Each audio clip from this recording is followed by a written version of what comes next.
भगवत गीता में भगवान श्री कृष्ण अर्जुन को उपदेश देते हुए कहते हैं, विहाय कामान यह सर्वान पुमांस चरंती निष्प्रिय निर्ममोह निरहंकार सह शांतिम अधिगच्छति। यदि इस श्लोक का हम सरलार्थ देखें, एक एक शब्द को हम विवेचना करेंगे, व्याख्या करेंगे, और आप देखेंगे कि we will learn how to control our mind and emotions. इस अकेले श्लोक में पूर्ण ब्रह्म ज्ञान छुपा हुआ है। विहाय कामान यह सर्वान, कि ये जो जितनी भी हमारी कामनाएं हैं, जितने भी हमारे विचार हैं, आप कभी भी अगर एनालाइज करें, विश्लेषण करें अपने विचारों का, अपने इमोशंस का, तो हज़ारों प्रकार के विचार हैं, हज़ारों प्रकार की इच्छाएं, कामनाएं हैं, हमारे लस्ट हैं। परंतु अगर उनको हम शांतिपूर्वक विश्लेषण करें तो मुश्किल से वो जो हज़ारों विचार, हज़ारों कामनाएं हैं, उनमें से शायद ही 5, 7, 10 काम के होते हैं। और जो ये 5, 7, 10 काम के होते हैं ना, यही हमारा एक्चुअल गोल है। चाहे उस गोल को हम शॉर्ट टाइम गोल कहें या लॉन्ग टाइम गोल कहें या लाइफ टाइम गोल कहें, वो जो 5, 7, 10 विचार हैं, 5, 7, 10 इच्छाएं हैं, वही सबसे आवश्यक होती हैं। तो कृष्ण भगवान कहते हैं कि उन सारी कामनाओं को छोड़ दें, अपने गोल पे स्थित रहें। विहाय कामान यह सर्वान पुमांस चरंति निष्प्रिय। पुमांस अर्थात कि एक जैसे कपड़े सिलने वाली सुई है, उसको आप वर्टिकल खड़ा कर दें, किसी भी प्लास से पकड़कर अथवा किसी भी तरह से उसको वर्टिकल खड़ा कर दें। अब उसके ऊपर आप पानी डालना शुरू करें सुई की नोक पर। अब आप एक मग डालें, चाहे एक टैंक डालें, कितना भी पानी डाल दें, सुई की जो नोक है उसके ऊपर जो पानी जितना टिकता है उसे कहते हैं लवलेश, एकदम किंचित मात्र। जैसे मैंने अभी पहले ही आपको बताया था कि जितने भी हमारे विचार हैं, हज़ारों लाखों विचार हैं, हज़ारों लाखों इमोशंस हैं, इच्छाएं हैं, लस्ट हैं, उन सब को अगर हम विश्लेषण करें तो वही लवलेश, पुमांस उतनी ही बच जाती हैं। बाकी सब हम अपनी एनर्जी वेस्ट करते हैं, बाकी हम अपने समय को, अपने जीवन का बर्बादी करते हैं। इसलिए हमेशा विश्लेषण करते हुए चलें। भगवान श्री कृष्ण कह रहे हैं पुमांस चरंती निष्प्रिय। निष्प्रिय का अर्थ स्प्रिया का उल्टा। स्प्रिया क्या कि मुझे कोई वस्तु मिल गई, आपको कोई वस्तु मिल गई, कोई आपकी इच्छा पूरी हो गई, अब ये सदा बनी रहे, इसे स्प्रिया कहते हैं। वो जो पकड़ है कि ये अब छूटे नहीं, इसे कहते हैं स्प्रिया। इसलिए पुमांस, जो हमारी वो जो छोटी सी ज़रा सी इच्छाएं रह गई हैं, उसको भी किस तरह से हमें विचरना जीवन में, निष्प्रिय होके। मिल गई, भोग लिया, उपयोग कर लिया। एक्चुअली उपभोग नहीं करना होता, जो भी हमारे प्रारब्ध में हमें मिलता है उसका उपयोग करना है, उपभोग नहीं करना।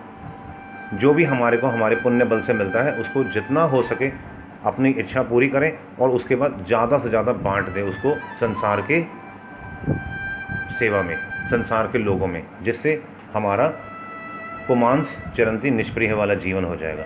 फिर कहते हैं आगे भगवान कृष्ण, निर्ममोह निरअहंकार।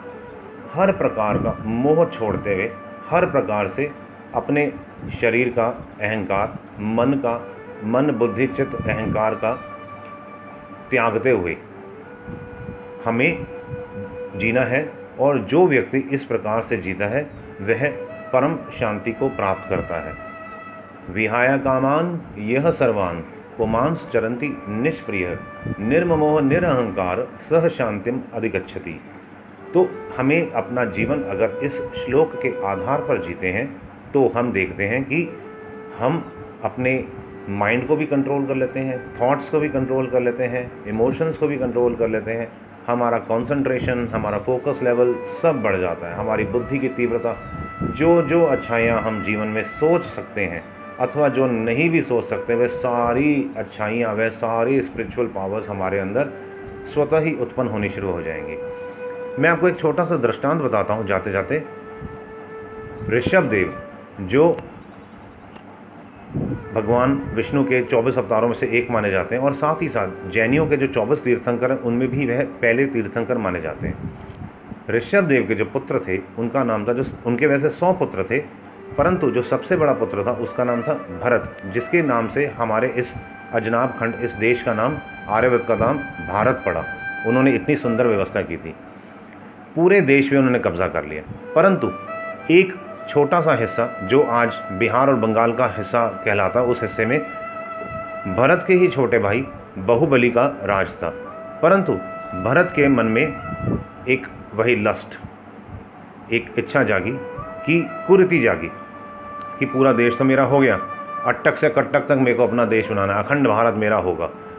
तो वह अखंड भारत के लिए उस जगह पे भी चल पड़े कि अपने भाई से कहा कि भैया या तो तू अपना राज्य मुझे दे दे, भरत ने बाहुबली से कहा, अथवा मैं तेरे पे चढ़ाई करूँगा और मैं तेरे को मार दूंगा और इस राज्य पे जीत लूँगा। बाहुबली ने कहा भाई हम दोनों सेनाओं की आपस में लड़ाई कराएं, उसकी अपेक्षा हम मल्ल युद्ध कर लेते, दोनों भरत और बाहुबली मल्ल युद्ध करते हैं, जो जीतेगा पूरा भारत उसका। भरत मान गए, वो कहते हाँ ठीक है। भरत और बाहुबली दोनों का मल्ल युद्ध शुरू हुआ, बहुत देर तक चलता रहा, कई घंटे बीत गए। एक ऐसा समय आया बाहुबली की विजय होनी शुरू हो गई। बाहुबली ने पूरी ताकत से अपने प्राणों को अपने फेफड़ों में भरा और फेफड़ों में भरते भरते भरत को दोनों हाथों से पूरा सिर के ऊपर तक उठा लिया, दोनों हाथों, और सोचा कि मैं इसको नीचे मारता हूँ, फेंकता हूँ चट्टान पे और इसका सिर फाड़ देता हूँ। जैसे ही उसने सांस भर के भरत को ऊपर उठाया, पूरे प्राण बल जैसे ही उसके सक्रिय हुए, तो उसका बाहुबली का ही अचानक आज्ञा चक्र विकसित हो गया और उसके मन में यह जो गीता का श्लोक है, इसका जो सरलार्थ है, इसकी जो व्याख्या है, इसका जो भावार्थ है, वो उत्पन्न हुआ। कई बारी ईश्वर कृपा से, देव कृपा से अचानक भी बहुत सी चीज़ें घटती हैं। उसने धीरे धीरे भरत को नीचे उतारा और उसके चरण स्पर्श किए कि भैया मैं अपना राज्य तेरे को दे रहा हूँ, पूरा भारत आज से तेरा, मैं जंगल में जा रहा हूँ। और उसने संन्यास की दीक्षा ले ली। इस प्रकार का एक प्रसंग आता है, ये सत्य प्रसंग है, शास्त्रों में, पुराणों में उल्लेखित है। तो यदि हम अपने मन, बुद्धि, चित्त, अहंकार को कंट्रोल करना चाहते हैं, अलाइन करना चाहते हैं, तो आज का जो ये वीडियो है ये आप बार बार सुने और इसका ज़्यादा से ज़्यादा लाभ लें। अगर आपको वीडियो पसंद आया, हमारी विवेचना अच्छी लगी, तो वीडियो को लाइक करें, चैनल को सब्सक्राइब करें। किसी भी प्रकार का आपका कोई यदि प्रश्न है तो आप कमेंट्स बॉक्स में हमसे पूछ सकते हैं और ज़्यादा से ज़्यादा वीडियो को व्हाट्सएप, फेसबुक पे शेयर करें। All the best, God bless you all.